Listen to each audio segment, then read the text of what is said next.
Hi everyone, it's Dr. Tom here and welcome to my first ever YouTube video. Today I've got for you a tutorial on the Pokéradar in Pokemon Brilliant Diamond and Pokemon Shining Pearl. I hope you enjoy. So, first things first, you want to come to Sangem Town after you defeat the Pokemon League and complete the Pokédex. Now, to complete the Pokédex, all you have to do is see all of the 151 Pokemon in Sinnoh. And then you want to come and talk to the professor here in his lab, and he will give you the Pokéradar. Now, I've already got it, so he doesn't give it to me here, but, you know, if you haven't got it yet, he'll give it to you.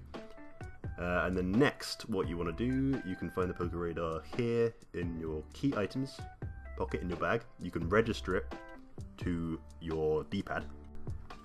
Next up, if you want a convenient way to keep track of your chain, you can fly to Romanus Park or travel there.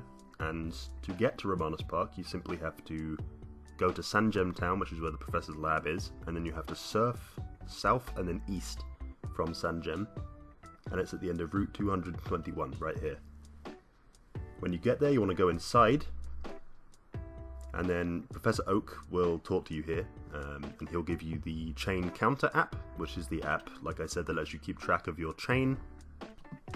So now there are a few things you need in order to prepare for your Pokéradar hunts. The first of those, which I would recommend, are Quick Balls. Now Quick Balls you throw in the first turn of battle, and they're really efficient at catching Pokemon, so they're perfect for this.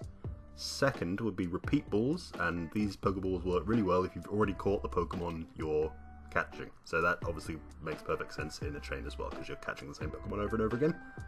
Thirdly, you want to get some Super Repels, get as many of these as you can, because they're what you need to not encounter wild Pokemon while you're training, because if you encounter a wild Pokemon while you're training, your chain breaks. So you don't want that at all. Next, I'll quickly show you with a sped up video how you get money, basically in BDSP. If you need money to buy balls and repels, this is what you do. So you go to Hearthome City.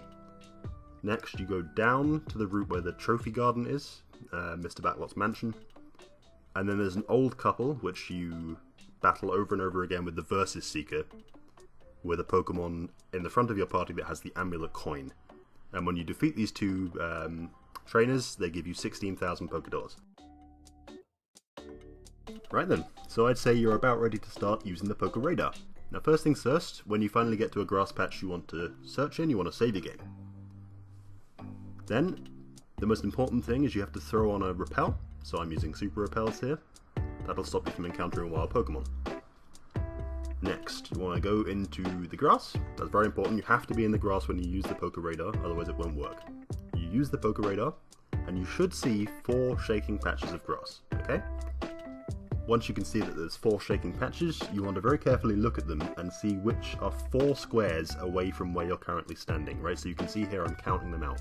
You always want to go to a patch that is 4 squares in any direction from where you're standing. Otherwise your chain is much more likely to break. So, now that you're in an encounter, assuming it's a Pokemon you want to chain for, so here I have Roselia. If you want to chain for Roselia, what you want to do is get out your Quick Balls, just throw a Quick Ball at the Pokemon assuming it's the first turn of the battle, and hopefully you'll catch it. Great, yep, we caught this one. So, the chain's going to continue hopefully now. So from here I've counted out 4 spaces below where I was standing and 4 spaces to the left of where I was standing, and these 2 patches in the bottom and left are the 2 patches in this selection that are safe to go into to continue your chain, okay? So yep, here we go, we have another Roselia, which is perfect, and we want to catch this again. And really that's it. I mean, that's the whole process, right? You just have to keep ensuring that after every successful encounter when your chain continues, that you walk to a patch that is 4 spaces away from you, and you have to be completely sure that in that selection of shaking grass there are 4 different tiles that are shaking. Otherwise your chain is much more likely to break. Okay, so there are a couple more things to go over. The first of which I'll show you what a shiny patch looks like, because that's what we're all here for, obviously. And here you can see in the bottom of the screen is a shiny patch. Now, important thing to note, this patch was only 3 tiles away from where I was standing. So, after I caught this Pokemon, my chain actually broke.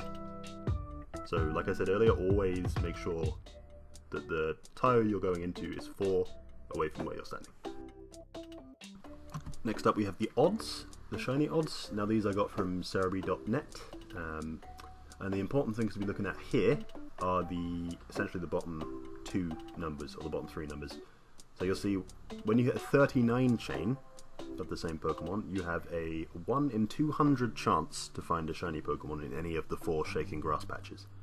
When you hit a 40 chain, that goes up to 1 in 99 and doesn't change again, basically. So 40 is your maxed out best shiny chance.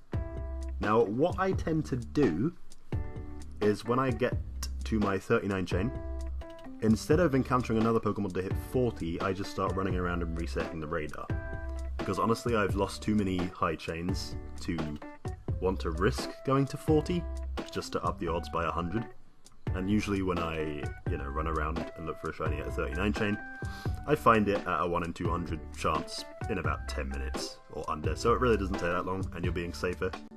Something else to note is that there's also a second type of shaking grass, and these patches that are pictured here in the bottom right are they shake a lot more vigorously than their counterparts, and they contain hidden ability Pokemon.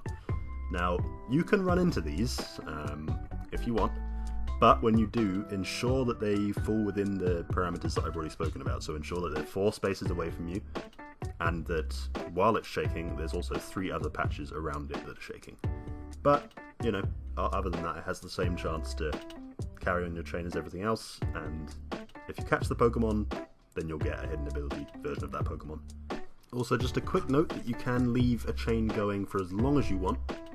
They will last forever as long as you don't close your game. Finally, there are a couple of don't do's when using the Pokéradar. First, do not use the bike because it will completely destroy your chain. Do not do that. Secondly, do not close your game because that will also destroy your chain. And really that's it for Pokéradar. Bear in mind that you can save the game and you can use your Pokemon box whenever you want. Neither of those things will end your chain. Like I said a million times though, do not close your game and do not use your bike. That's it, that's all you have to worry about. Everything else you need to know is in the video. And that's it. Thank you for watching my first ever YouTube video, and best of luck to all of you who are hunting, and I hope you get some shinies soon. Thank you very much. I'll see you next time.